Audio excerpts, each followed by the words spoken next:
Die markte begin draai, maar die groot vraag is, gaan pryse hierdie winter hou of herhaal ons 2023 se skerp prysdalings? Speenkalfpryse bly stabiel vir nou, maar slagpryse begin reeds druk wys. En met onsekerheid wat ons nou wêreldwyd sien, kan die volgende paar maande die rigting van die hele vleismark vir ons bepaal. Kom ons kyk vinnig na wat regtig in die markte nou aangaan en wat jy as produsent nou moet dophou. Hierdie Netbank vleisprysoorsigh word met trots aan jou gebring deur Netbank en John Deere.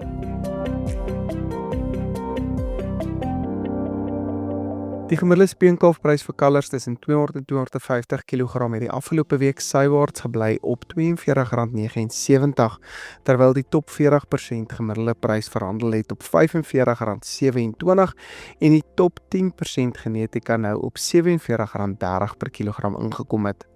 Provinsiaal verhandel die Noordwes se speenkalfprys staan op R44,34, die Vrystaat op R43,98 en die Oos-Kaap op R40,22. Seisonale tendense toon dat kalfpryse bietjie kan begin daal nou soos ons in Mei en begin Junie inbeweeg, maar ek dink steeds dat aanbod van produsente minder behoort te wees hierdie seisoen en pryse wat dan moontlik op 'n beter vlak kan bly as in vorige seisoene. Die nasionale A23 slagprys het wel onder druk gekom en staan dit tans op R60,75 met C-graadpryse wat nou gemiddeld op R55,57 verhandel. Dis nou die nasionale gemiddelde pryse uitgesluit die Noord-Kaap-pryse waar die A23 prys reeds so laag soos R53 per kilogram tans is. Ons het in 2023 gesien dat slagpryse gedaal het vanaf April tot in Mei maand en toe daardie jaar 'n laagtepunt rondom Junie en Julie bereik het vir daardie jaar. As ek so na die markte kyk, lyk dit vir my of ons 'n baie soortgelyke tendens hierdie jaar dan ook kan sien.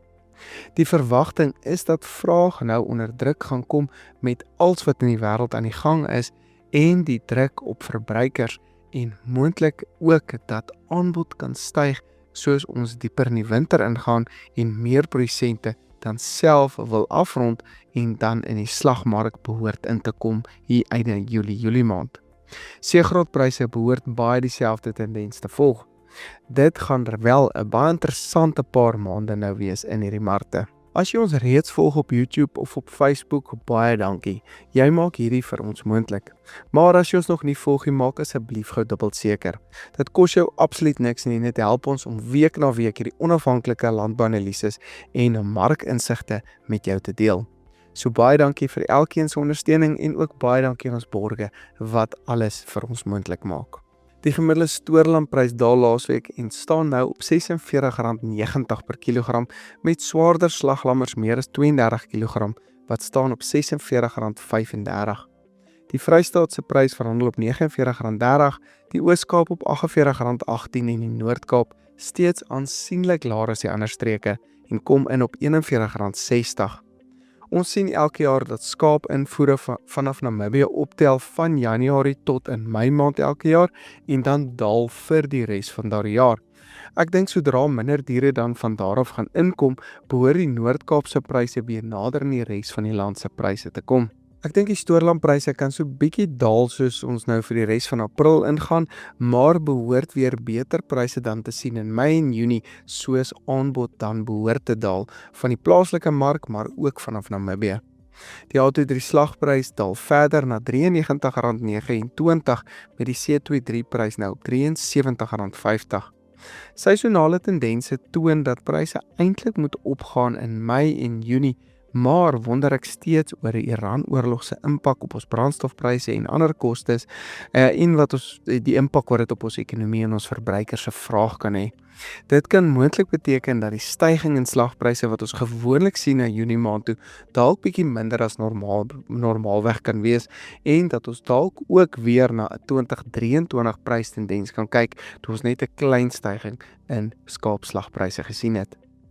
In die wolbedryf het die 20 mikron RWS prys gedaal laasweek na R257 per kilogram met die nie RWS 20 mikron prys ook laer op R240.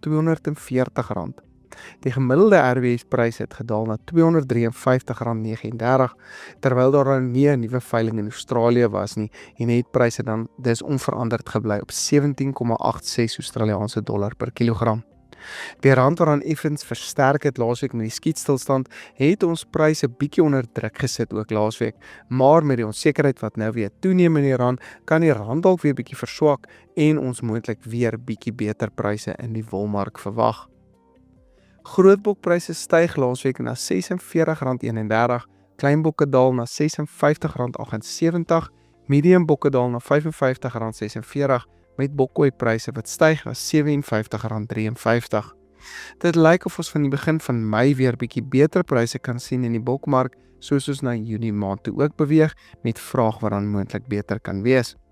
Die gevriesde ex-abattoir hoenderprys styg nou na R34.79, met varspryse wat daal na R42.05 laasweek en die IQF-prys steeds op R38.50. Seisonale tendense dui daarop dat pryse bietjie moet daal nou, maar addisionele vraag van verbruikers wat dan meer onder druk behoort te kom, kan moontlik hierdie daling teenwerk in die hoenderbedryf vir nou. Die nuutste spekvarkprys styg dan laasweek na R40.96, met vleisvarkpryse wat daal na R41.45 en die nuutste worsvarkprys ook bietjie laer op R32.53. Varkpryse behoort nog laer te bly tot in Mei maand en kan moontlik van Junie of dalk in Julie maand weer begin styg, soos ons na die einde van die jaar beweeg en vraag dan oor die tweede helfte van die jaar gewoonlik beter is. In die voermark het die binnelandse graad 1 lucernprys dan gebly op R3.500 per ton, graad 2 lucern steeds op so R3.100 en supreme lucern op R4.500. Ons is baie naby om in die wintermark in te beweeg met aanbod wat gewoonlik dan laer is en dan lucernpryse wat dan gewoonlik so R400 of R500 premie oor daardie tyd verdien. Die vraag na chop is steeds laag in vergelyking met vorige jare en kan dit moontlik wees weens krale of voerkrale wat nou nie op kapasiteit is nie. Pryse het dus gedaal na R2.600 per ton gemiddeld en kan vir nou moontlik nog onder druk bly. Om op te som, ons sien tans 'n mark wat op 'n draaipunt is. Speenkalfpryse hou nog goed, maar slagpryse wys reeds tekens van druk, baie soortgelyk aan wat ons in 2023 gesien het. Aan die skaapkant kan pryse korttermyn nog effens daal, maar daar is potensiaal vir herstel later in die winter soos aanbod dan afneem. Internasionale onsekerheid, wisselkoersbewegings en druk op verbruikers gaan 'n groot rol speel in hoe sterk hierdie herstel werklik gaan wees. Die volgende paar maande gaan dus krities wees en produsente gaan baie fyn moet kyk na tydsberekening van bemarking en afronding. As jy ons nog nie volg op YouTube of Facebook nie, maak gou dubbel seker sodat jy elke week eers die belangrikste landboumarkinligting kan kry. Hierdie Netbank vleis- en voerprysoorsig word met trots moontlik gemaak deur Netbank en John Deere. Ons sien mekaar weer volgende week.